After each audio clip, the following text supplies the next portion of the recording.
The signal began as a whisper, a tiny broken voice trapped inside static, drifting through the cold, dark edge of the galaxy. No one knew when it started. No one knew how many times the message repeated. But in the moment it crossed the first relay beacon, the universe heard something that should have stopped every empire in its tracks. A scream, small, fading, terrified. Then a desperate voice, "Anyone, please, help us." Lyra 9 had always been a quiet human-allied colony. A peaceful place, soft blue skies, calm seasons, families who believed they lived far away from danger. But the peaceful world was now burning, and the galaxy silently watched the flames climb higher.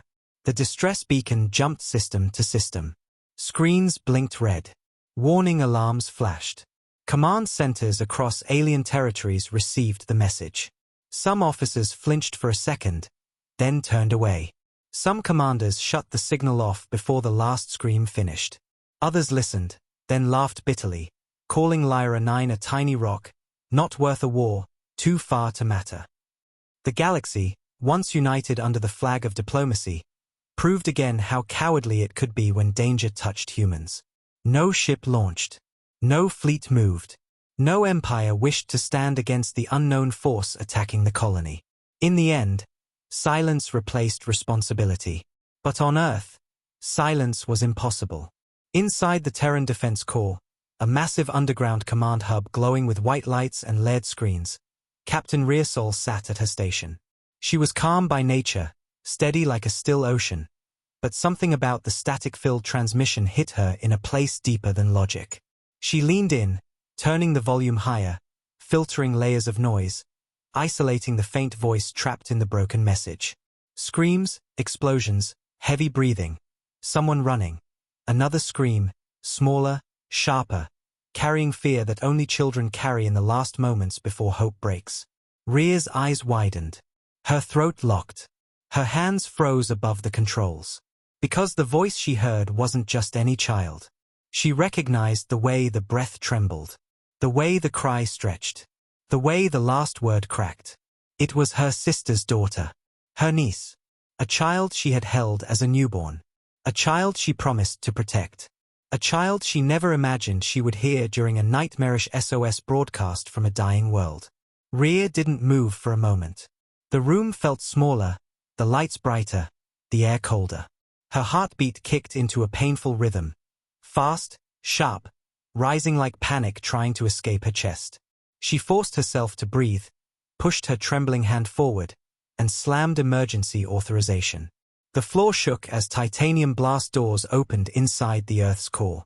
Red lights flashed through the command center. Every officer snapped to attention. A single alarm thundered through the entire facility. The alarm almost no one alive had ever heard before. Protocol Black Horizon activated. There were no debates, no political meetings, no waiting for permission from the Galactic Council. Black Horizon was Earth's silent oath, a rule carved from centuries of loss. If innocent humans are abandoned by the galaxy, Earth moves alone. Sirens erupted across hidden Terran bases worldwide. Massive underground hangars, ones civilians never knew existed, opened like metal mountains splitting apart. Colossal warships, dormant for years, powered awake. Engines glowed. Armor plates shifted. Entire fleets rumbled as Earth's strongest weapons, locked away to avoid frightening the galaxy, prepared to rise. The vibration reached the surface. People in distant cities looked up as the sky faintly trembled. Animals sensed something ancient and powerful awakening beneath their feet. Rhea stood at her console, forcing her breath to steady as she watched the world react. Her voice finally returned, shaking but controlled. "All stations," she said, "prepare for immediate fleet mobilization. Lyra 9 is under siege. Civilians are alive but running out of time. We move now." Officers rushed. Holographic maps lit the air. Fleet paths unfolded like glowing rivers. Rhea kept hearing the child's scream replay in her mind, over and over, like a wound she couldn't close.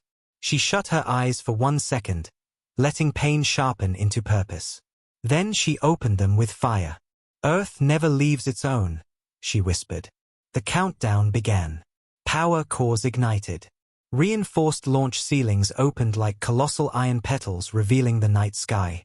Then the ground shook harder, deep, thunderous, like a slumbering beast exhaling for the first time in centuries. From the largest hangar, a shape emerged. Bigger than any carrier the galaxy had ever seen.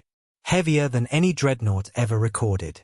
A leviathan made of metal, engines glowing like a newborn star. The Astra Prime, Earth's mightiest war carrier, awakened with a roar that cracked the clouds. Its armored plates shimmered under the rising energy fields. Its engines vibrated with barely contained power. Even from a distance, its presence felt alive, ancient, unstoppable. And it wasn't rising alone. Hundreds of support ships aligned behind it like an army standing behind a king. But the galaxy had no idea what was coming. No broadcast warned them. No data leaked. No scout ships tracked the movement. For the first time, Earth hid nothing. For the first time, Earth showed the universe its wrath. As Astra Prime ascended, the command deck lights dimmed under the pressure of its power. Officers watched with awe and fear. Rhea stared at the massive carrier and felt her strength return. She could almost hear her niece's trembling voice inside the ship's vibration. She pressed her palm on the launch terminal. "Astra Prime, this is Captain Rhea Sol," she said quietly, but her voice echoed across the system. "Prepare engines. Lock coordinates. And open a path through hell." The ship's core pulsed once, deep, powerful, like a heartbeat of a giant. Then the engines flared, lighting the sky. In that instant, the fate of Lyra 9 changed. The galaxy thought no one would come. But Earth. Earth had already begun to move. And the Astra Prime, Earth's silent titan, rose like a god preparing to tear open the night. Across Earth, alarms screamed through cities, bases, and secret bunkers as the message "Lyra 9 is falling" flashed across military networks. It wasn't a normal alert. The words carried a weight every soldier recognized instantly. It meant children were crying. Families were running. A human world was dying. And Earth was done waiting for permission to save its own. Elite soldiers across the planet, men and women who trained their entire lives for a mission that might never come, froze when the alert hit their personal implants. For one heartbeat, everyone stood silent. Then they moved like lightning. In the snowy northern barracks, veterans packed their armor while their families watched through tears. Some soldiers hugged their kids a little too long. Some wives held the hands of husbands who tried not to cry. In the desert command base, pilots sprinted across burning sand toward hangars, helmets under their arms. Boots kicking dust behind them. Mechanics shouted over the roaring engines, tightening seals, locking plates, wiping oil from shaking fingers. In deep-sea bases, entire submarines rose toward the surface while armored troops inside whispered prayers under their breath. It wasn't fear, it was the weight of duty. No speeches, no banners, no heroic music, only silent determination. Earth had been patient for centuries, peaceful, calm, polite. But the universe had crossed a line. They left humans to die alone. And now Earth was answering. Above all bases, the sky shook as the mighty Leviathan-class Astra Prime hovered like a metal mountain waiting for its guardians to arrive. Inside its gigantic hangar, a space so large it felt like a carved-out sky, soldiers lined up in perfect rows. Their black and silver armor reflected the hangar lights like ripples of steel. Their helmets glowed with thin blue visors. Their weapons hung on their sides like sleeping storms waiting for a command. These were the Terran Vanguard. The galaxy had rumors about them but never saw them. Whispers said they were Earth's impossible warriors, soldiers who trained in gravity 3 times stronger than normal, fighters who carried loyalty the way planets carried air. To outsiders, they were a myth. Today they were real. And today they were angry. One by one, they lifted their fists to their hearts and whispered the same vow. Words older than most human nations. Hold on. We're coming. The phrase echoed like thunder rolling across steel. It wasn't loud. It was powerful. A promise every single soldier intended to keep even if it cost their life. And inside the command deck of Astra Prime, Captain Rhea Sol stood facing the massive viewing window. The stars beyond were calm, silent, beautiful, mocking the chaos happening on Lyra 9. Her reflection in the glass looked steady, cold, unshaken. But inside, she was holding a storm. The voice she heard in the distress signal replayed in her mind in a loop she couldn't escape. A child screaming. A small voice trembling. Her niece crying out for anyone to help. Rhea had heard dying soldiers before. She had heard ships breaking apart. She had heard commanders giving their final orders. But nothing had ever cut her soul like that single terrified voice. She pressed her palm slowly against the glass window as if she could reach across the stars and pull the child to safety. Her breath trembled for the first time in years. She closed her eyes. "Stay alive," she whispered. "Just stay alive." But Rhea couldn't let anyone see her break. She opened her eyes again, letting the emotion burn into determination. She turned to her officers. Status. All Vanguard squads on board. Pilots seated and ready. Engineers locked into their stations. Navigation online. Astroprime is at full power. Each report echoed like steps leading toward war. Rhea nodded slowly. But when no one was looking, her fingers curled tight, nails biting her palm. She had to stay sharp. She had to stay in control. Emotions were allowed. Weakness was not. Her niece was counting on her. Lyra 9 was counting on her. Every civilian screaming for help was counting on her. A young officer approached. "Captain, do we launch?" Rhea inhaled deeply, letting her emotions flatten into steel. "Yes," she said.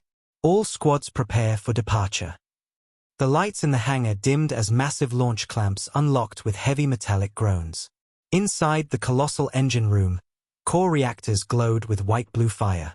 Sparks of raw power jumped between conduits.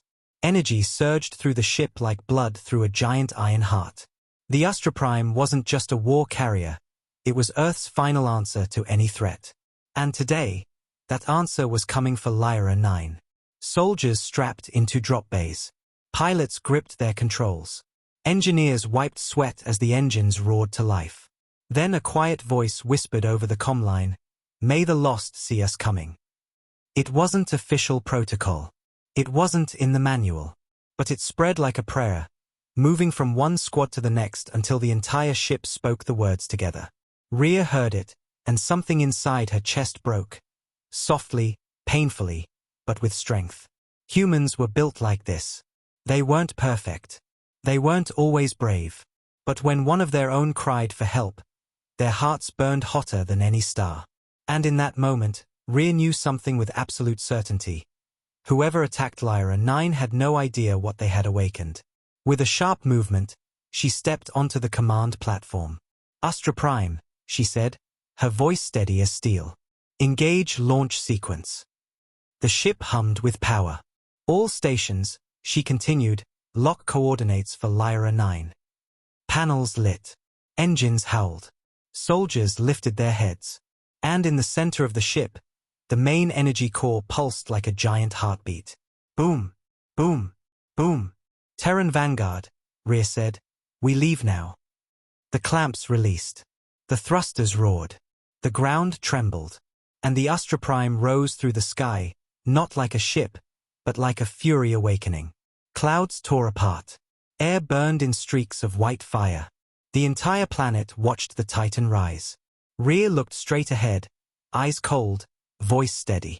"I heard you," she whispered to her niece across the stars. "And I'm coming."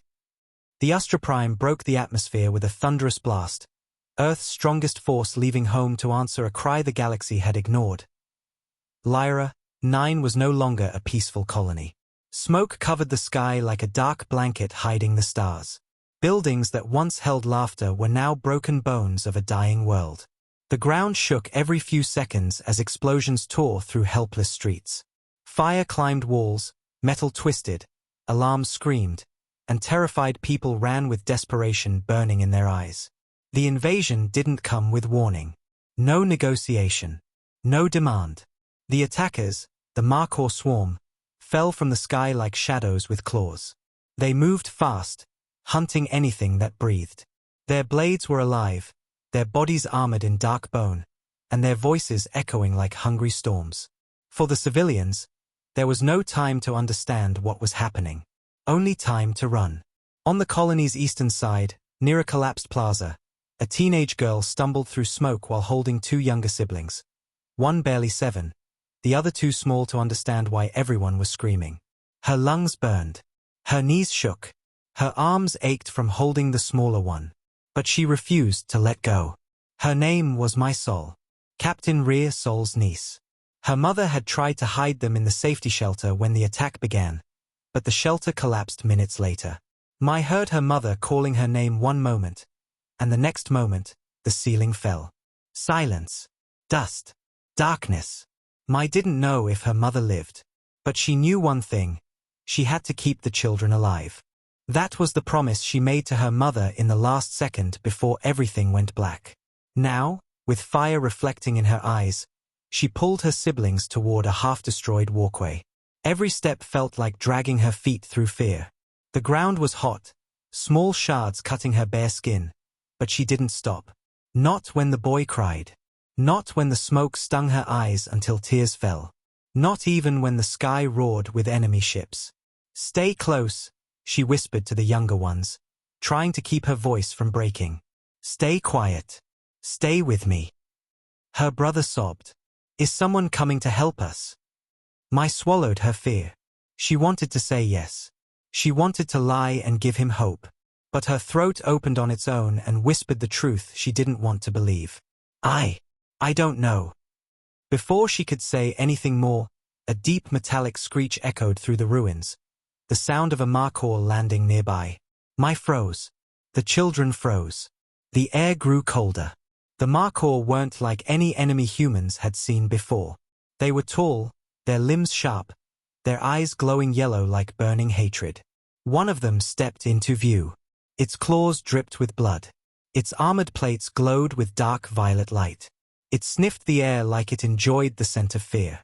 Mai covered her siblings with her body, sliding them slowly behind a cracked stone ledge. Her breath trembled. Sweat rolled down her forehead. The creature turned its head. Listening. Searching. Waiting. Its voice growled through the air like broken metal scraping across a stone floor.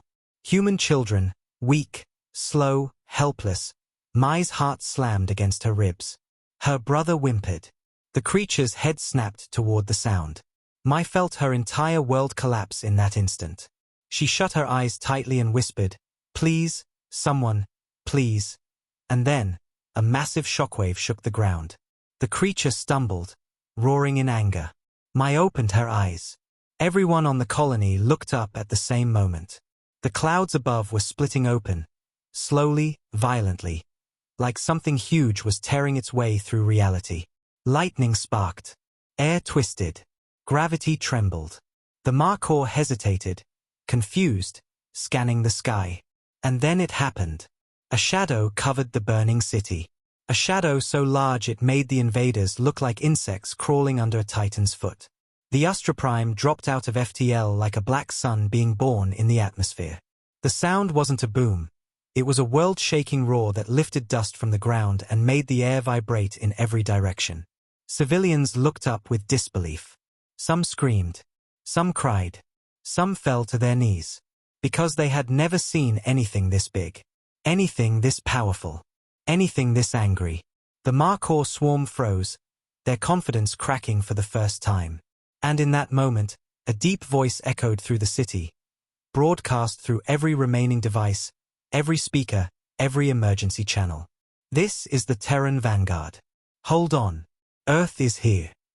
Mai felt her breath break as tears filled her eyes. Earth didn't ignore them. Earth didn't abandon them. Someone was coming. Someone strong. Someone unstoppable. The Markor roared back in rage, firing into the sky at Astroprime.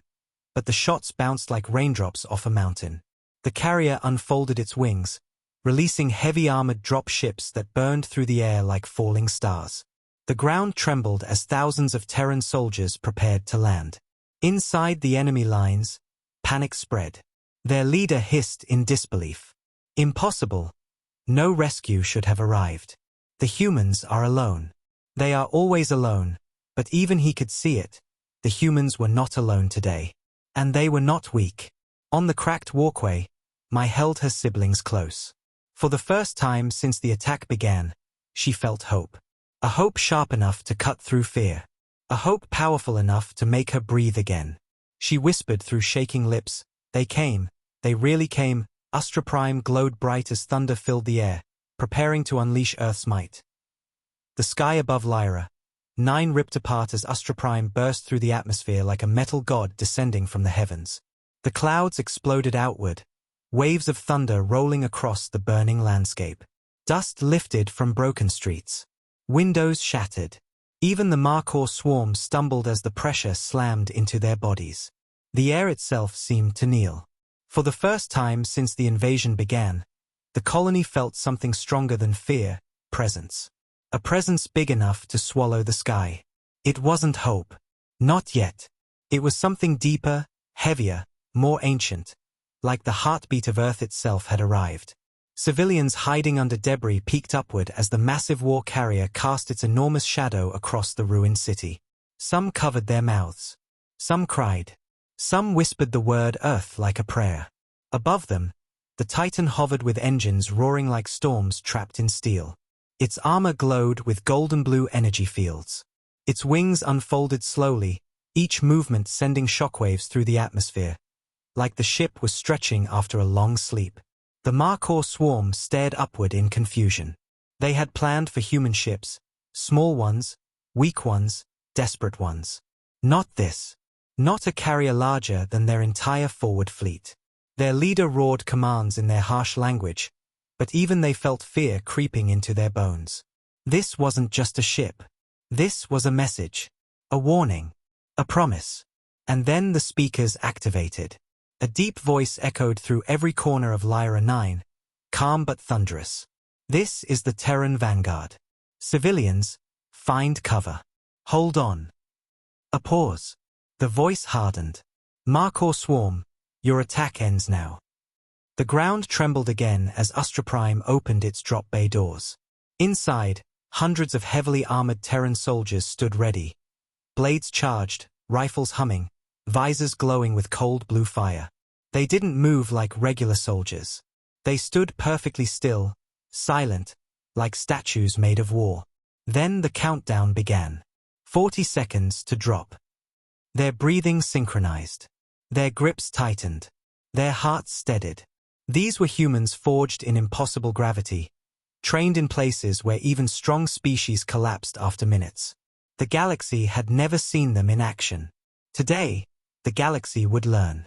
My soul, still hiding behind the cracked walkway with her siblings, looked up at the massive ship. Her eyes widened with disbelief as drop pods locked into place under the carrier. Thousands of them shining like sharp silver meteors ready to fall. Her youngest brother clutched her arm. Is that really Earth? Mai nodded slowly, tears in her eyes. Yes, she whispered. That's Earth. But she didn't know the whole truth. Earth didn't just come. Earth came angry. On the battlefield below, the Markor swarm regrouped, snarling, raising weapons, preparing to fire. Their armor vibrated with dark purple energy. Their claws extended, dripping venom. Their leader hissed toward the sky. One ship cannot stop the swarm. Kill the humans before they land. It was a mistake. Astra Prime heard it. And the ship responded like a creature offended. The main cannons on its underside glowed bright, gathering energy that made the air crackle. Civilians shielded their eyes from the growing light. The Markor swarm fired everything they had, thousands of projectiles streaking through the sky. They exploded against Astra Prime's shield with sparks that looked like angry stars. Not a single shot broke through. The carrier didn't even flinch. Then the cannons fired. A beam of pure white-blue energy shot downward, slicing through an entire enemy column like paper. The shockwave threw enemy bodies across the streets. Fire raced across enemy lines. The ground cracked. Smoke curled upward like the world itself was exhaling rage. Mai covered her siblings as the blast shook the shelter above them. She wasn't scared. For the first time since the attack began, she felt safe. The enemy leader staggered backward, armor cracked, voice trembling with disbelief. Impossible, humans do not have this power. Humans do not build such machines. But he was wrong. Humans didn't build Astroprime for war. They built it because no one else cared enough to protect them. That's what made it powerful. That's what made them dangerous. Inside the ship, Captain Rearsol watched the battlefield from the main viewport. Her jaw tightened when she saw enemy forces near the collapsed walkway, where her niece had been before the shelter went down. She didn't know if Mai was alive. She didn't know if the children had survived. But she knew one thing with painful clarity. She would turn Lyra 9 upside down to find them. The countdown dropped. 5 seconds to deployment. Rhea placed her hand on the console. Her voice was cold, sharp, full of controlled fury. Terran Vanguard, drop. The floor opened, and the sky filled with falling stars. Thousands of drop pods shot downward, trailing blazing fire behind them. They cut through smoke, flame, and collapsing buildings with terrifying speed. The Markor fired wildly at the falling pods, their weapons flashing, but nothing stopped the descent. Astroprime filled the air with a roar like a beast declaring war. Pod after pod slammed into the ground in heavy crashes, impact shockwaves flipping cars and shattering stone. The first pod burst open with a hiss of steam. A Terran Vanguard soldier stepped out, black armor shining, blue visor burning like a silent storm. In his hands, a plasma blade hummed. Behind him, dozens more emerged. Then hundreds. Then thousands. The soldiers moved forward together. No fear. No hesitation.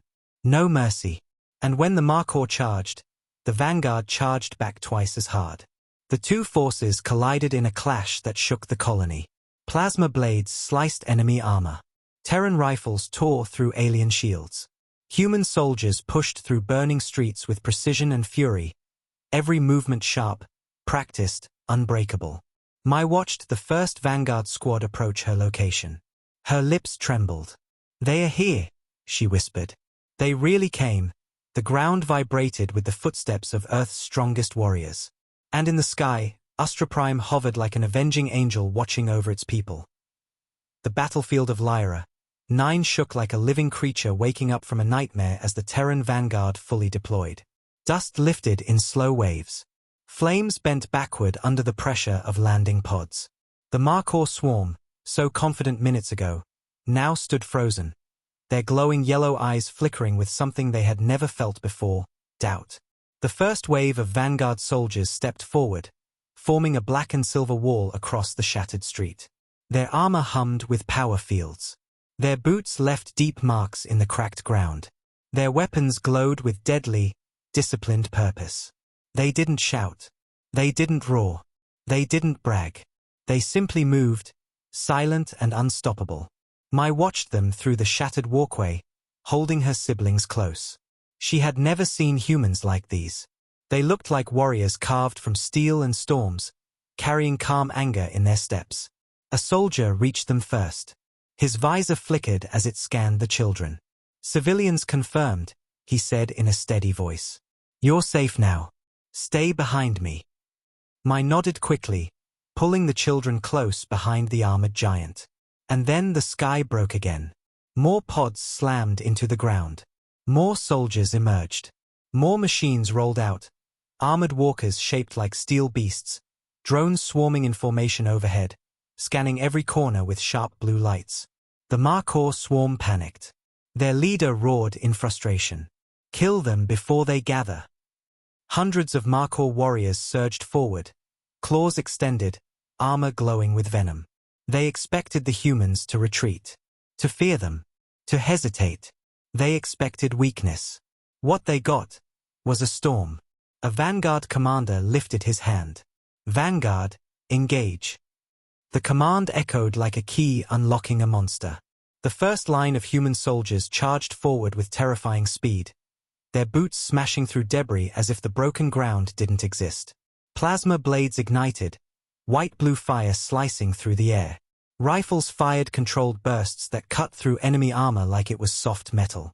A single Vanguard soldier crashed into 3 Markor warriors, knocking them off their feet before they could even blink. Another soldier grabbed a Markhor by the throat and slammed it into the ground with bone-shattering force.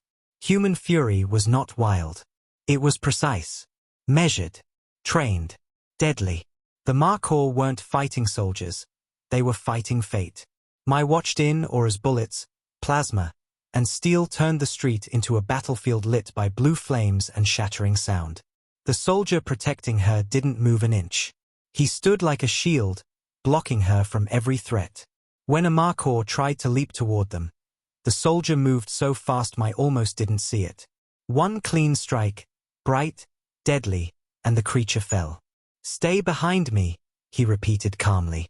"Nothing will touch you." His voice carried something I hadn't heard since the attack began: certainty.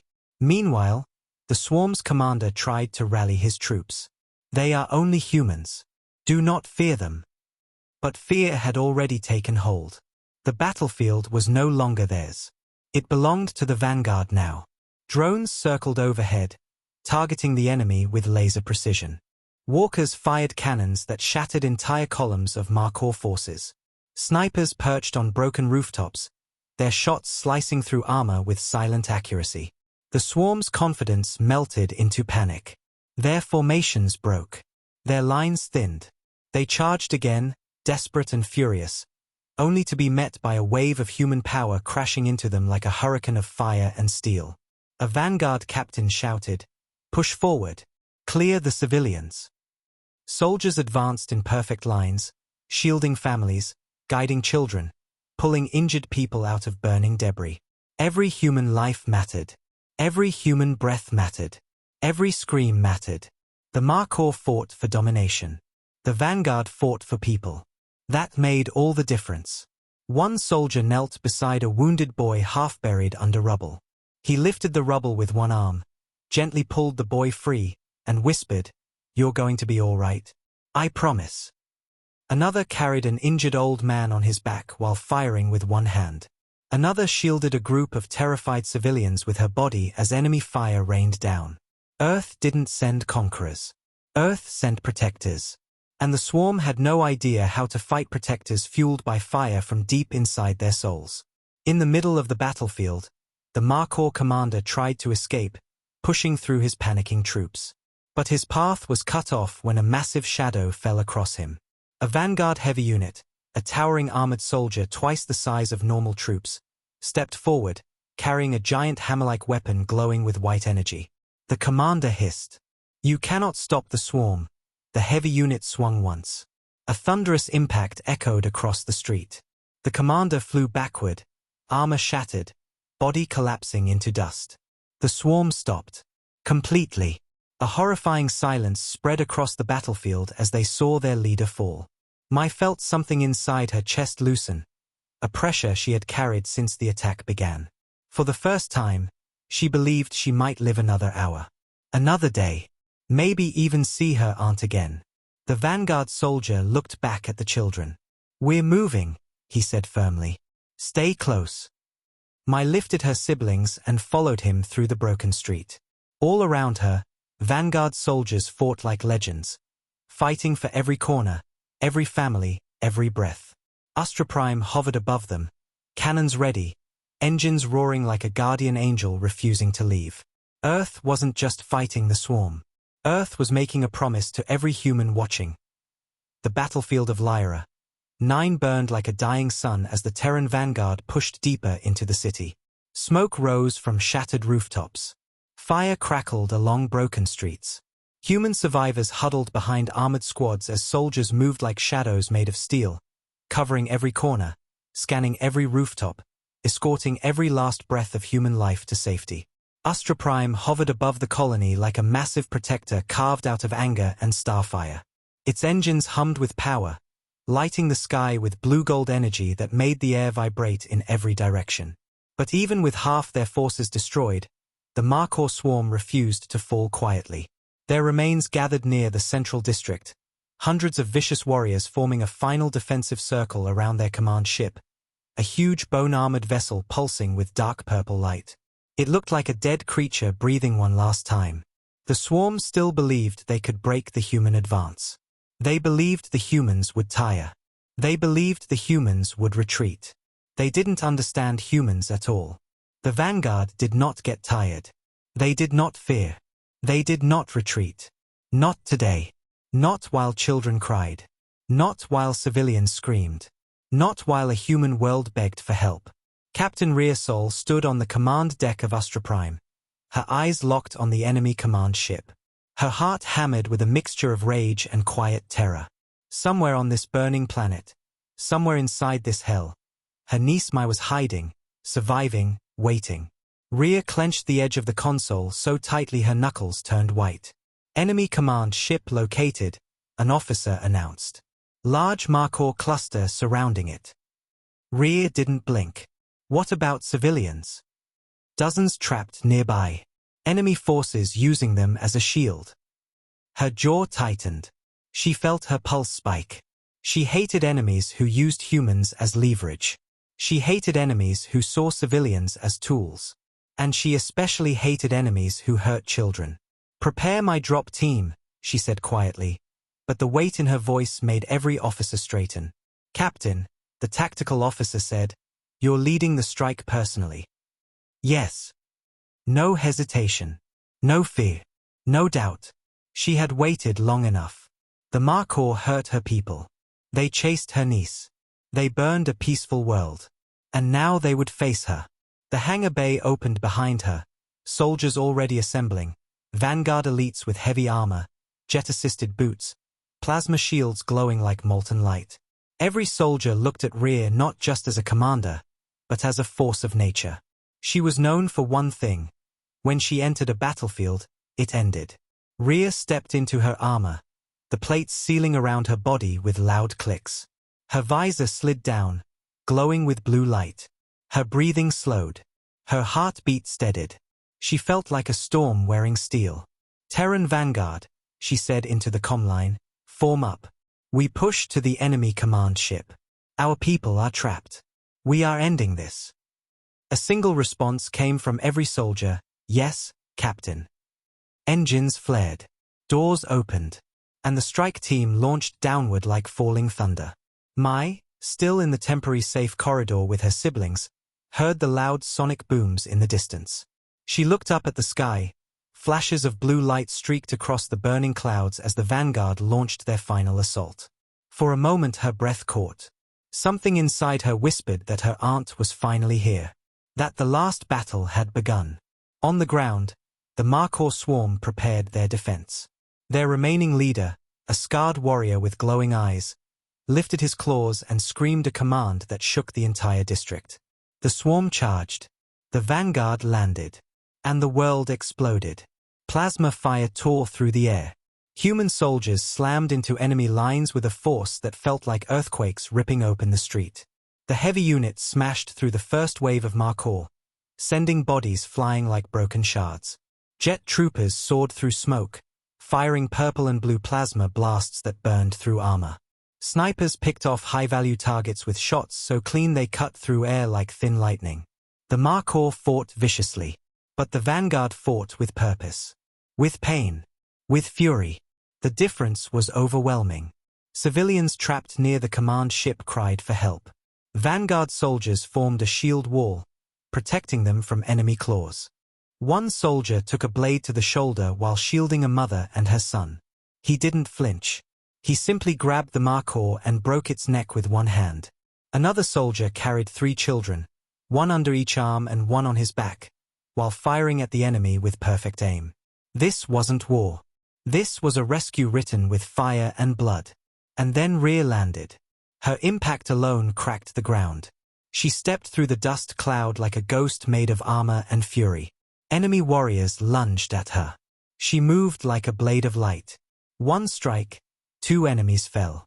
Another swing, 3 more collapsed. She fought with cold precision, her plasma blade glowing white-hot. She didn't waste energy. She didn't miss. She didn't hesitate. She fought like someone who had something to protect. Someone who had something to find. Someone who refused to lose another child.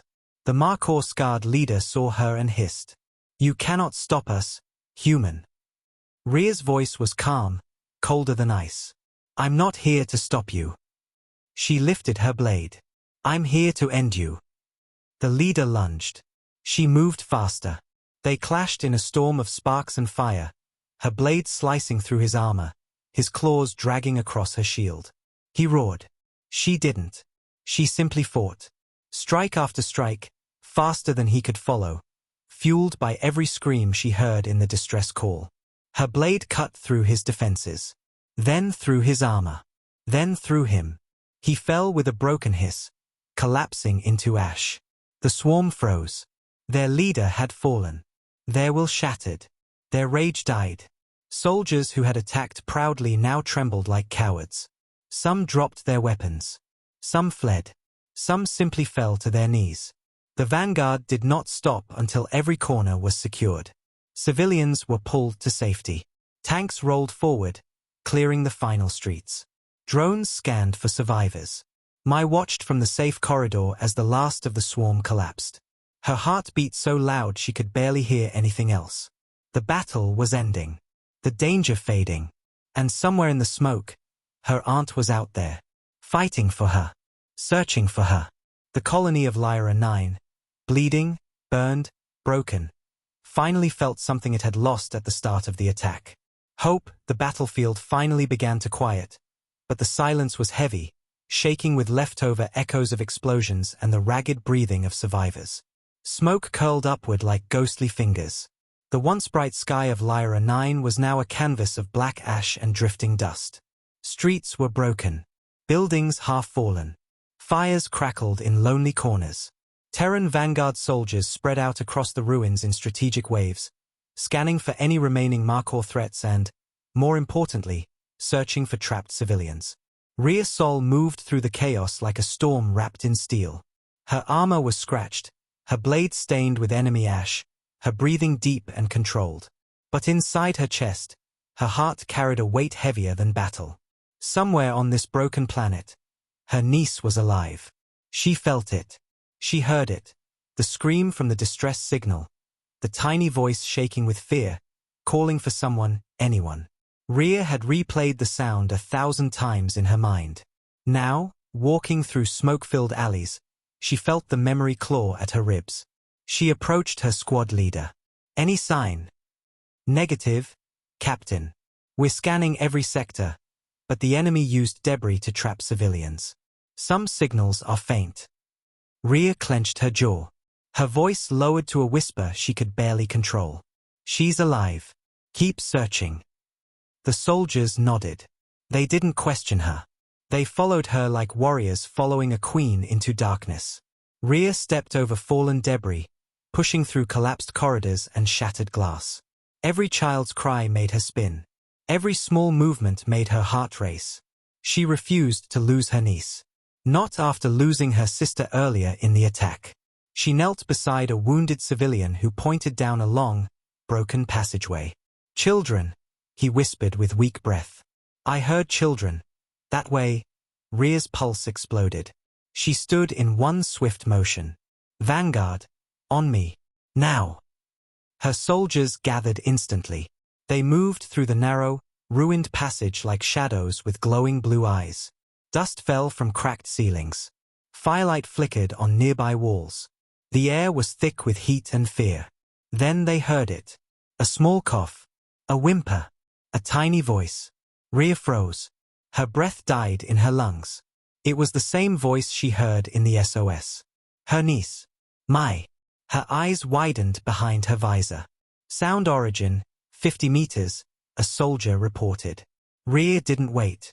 She sprinted forward, faster than she should have, faster than the armor was designed for. Her heart felt like it was ripping open inside her chest. She turned a corner. Another. Leapt over debris. Slid under a collapsed beam.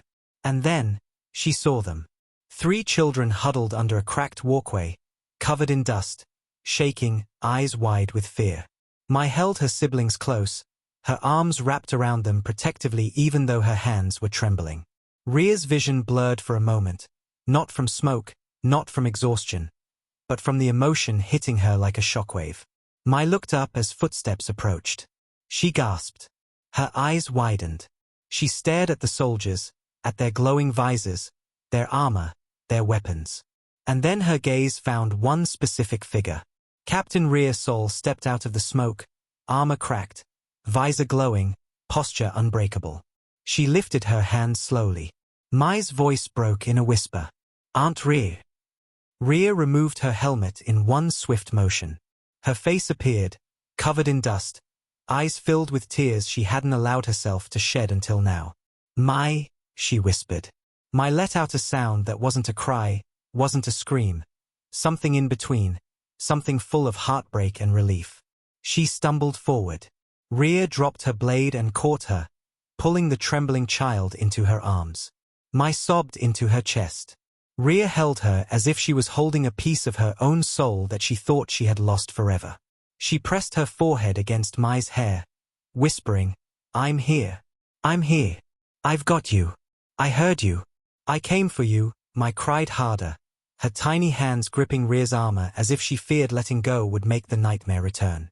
"I thought no one would come," Mai choked. Rhea's jaw tightened. She shut her eyes, tears finally escaping. "Never," she whispered. "You hear me? Never. You're mine. I will always come for you." The two younger siblings crawled toward her, crying softly. Rhea opened her arms wider, pulling all three children close. For a moment, the war disappeared. The fire, the smoke, the danger. Everything faded into the background as Rhea breathed in the reality she had fought and bled for. Her family was alive. Her niece was alive. And she wasn't letting go again. A vanguard soldier approached slowly. "Captain." Civilians secured. Rhea wiped her tears quickly, trying to regain control. "Yes," she said in a calm but cracked voice. "Get them to the med-evac. Now." The soldier nodded and moved forward, but Mai wouldn't let go. She clung tightly, shaking her head. "I don't want to leave you. Please don't leave me." Rhea knelt in front of her, placing a hand gently on her cheek. "I'm not going anywhere," she said softly. "I'm walking with you. I promise." Mai's tears slowed. She nodded slowly, trusting her aunt with everything she had left inside her small, exhausted heart. Rhea stood, lifting the smallest child into her arms while holding Mai's hand with her free one. They walked together through the ruins while vanguard soldiers surrounded them in a protective circle. Shields up, weapons ready. The battlefield bowed out of their way. No enemy dared approach. The surviving civilians watched as Rhea escorted the children. Some whispered, some cried, some placed hands over their hearts. Because in that moment, they weren't watching a captain. They weren't watching a soldier. They were watching humanity itself, protective, fierce, unbreakable, walking through fire to save its own. As they approached the med-evac zone, Mai leaned closer to Rhea and whispered, "I thought we were alone." Rhea squeezed her hand gently. Her voice was steady, full of a power deeper than any weapon. "You were never alone," she said. "Earth came for you. We always will." The fires across Lyra, 9 slowly faded into glowing embers. The screams were gone, replaced by the soft, shaky breathing of survivors. Smoke drifted like thin gray ghosts across the ruined city. Buildings stood like wounded giants. Streets were carved open from battle. But for the first time since the attack began, there was peace, fragile, trembling, new. Terran vanguard soldiers spread through the colony, guiding civilians to medships, clearing debris, checking every corner for survivors. Children clung to armored legs. Mothers cried into the shoulders of soldiers. Old men held the hands of medics who whispered gentle words through their helmets. Humanity had survived. Because Earth came. Astra Prime hovered above everything like a guardian star, engines glowing blue and gold, shields shimmering softly, its massive body blocking the sky almost completely. It looked less like a ship and more like a titan who had chosen to protect the weak. Inside the med-evac zone, Captain Rhea Sol watched as her niece Mai slept on a stretcher, wrapped in a thermal blanket, cheeks stained with dust, but breathing steady. The 2 younger children slept beside her, small hands curled together. Rhea stood still, her armor cracked, her face streaked with dirt and tears that had long dried. She kept one hand resting gently on Mai's hair, as if reassuring herself the girl was real, alive, safe. A doctor approached quietly. "Captain, they'll recover. They're strong."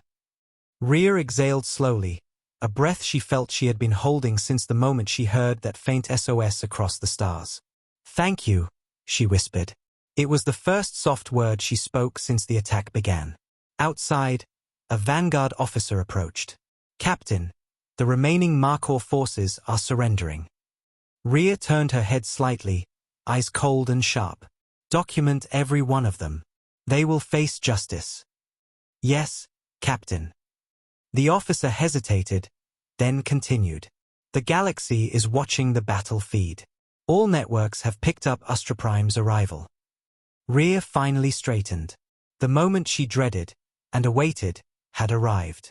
The galaxy, which ignored the cries of Lyra 9, was now staring at Earth's power. And they would not look away this time. She walked toward the main courtyard of the colony, now turned into a command zone. Holographic screens floated everywhere, showing live feeds, casualty reports, recovery zones, ship movements. Officers stood to attention when Rhea approached.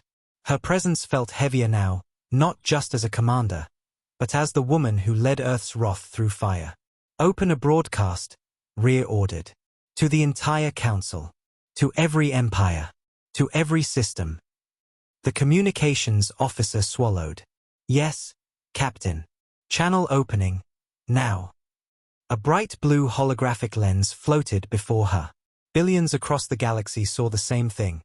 A human captain in cracked armor, standing in the ruins of a burning colony, survivors behind her, and Earth's mightiest war carrier roaring above her like a monster made of stars. Rhea looked into the lens. Her jaw tightened. Her eyes were fierce but filled with grief. Her voice carried the weight of a wounded planet and the fire of an ancient promise. "This is Captain Rhea Sol of the Terran Defense Corps. Lyra 9, a human-allied world, sent a distress signal for hours. They begged for help. They cried for mercy." She paused as the camera showed destroyed streets, injured families, children hiding behind soldiers. And the galaxy turned away. Billions watching felt their hearts drop. Rhea stepped forward one slow, deliberate step. Earth did not. Her voice sharpened, as if it was cutting through the cold hearts of council leaders. "We came. We fought. We protected. We bled. And we survived." Another step. "Let this be a message to every empire who ignored those screams, to every leader who believed humans would stay quiet, to every species who thinks we are weak." She lifted her chin. Her eyes burned with a promise older than any law. "If you abandon humans again, we will not ask. We will not beg. We will not warn." Prime's engines roared overhead, lighting the sky like a second sun. "We will arrive." Screens across the galaxy showed the image of the massive carrier hovering behind her, glowing like an angry god. Rhea continued, each word a blade among stars. "We do not seek war. We do not seek to rule. We only seek to protect our own." A long breath. A long silence. A long truth. "If you harm a human world," she said softly, "Earth will come. And the universe will shake." The broadcast ended. Silence echoed across the council chambers. Empires shifted nervously. Species who once mocked humanity whispered among trembling leaders. The galaxy finally understood. Humans were not alone. Humans were not weak. Humans were not prey. Humanity had a force behind it that no one wanted to test again. Back on Lyra 9, Mai woke slowly. She rubbed her eyes and looked up at her aunt standing near her, armor shining under the rising sun. "Aunt Rhea," she whispered. Rhea knelt beside her, smiling softly, brushing dust from her hair. "You're safe," she said. Her voice cracked with relief. "I'm here now." "You came for us," Mai whispered. Rhea cupped her cheek. "Always. Every time." Mai reached forward and hugged her aunt around the neck, tears slipping down her cheeks as Rhea pulled her close, holding her with both arms, closing her eyes with the peace she had fought so hard to earn. Soldiers around them paused quietly, lowering their heads in respect. Prime dimmed its cannons, like a giant lowering its fists after a long day of defending its family. The sun rose behind the massive war carrier, casting golden light across the ruins. It felt like the planet was breathing again. A new beginning, a new promise, and a warning written into the heart of the galaxy.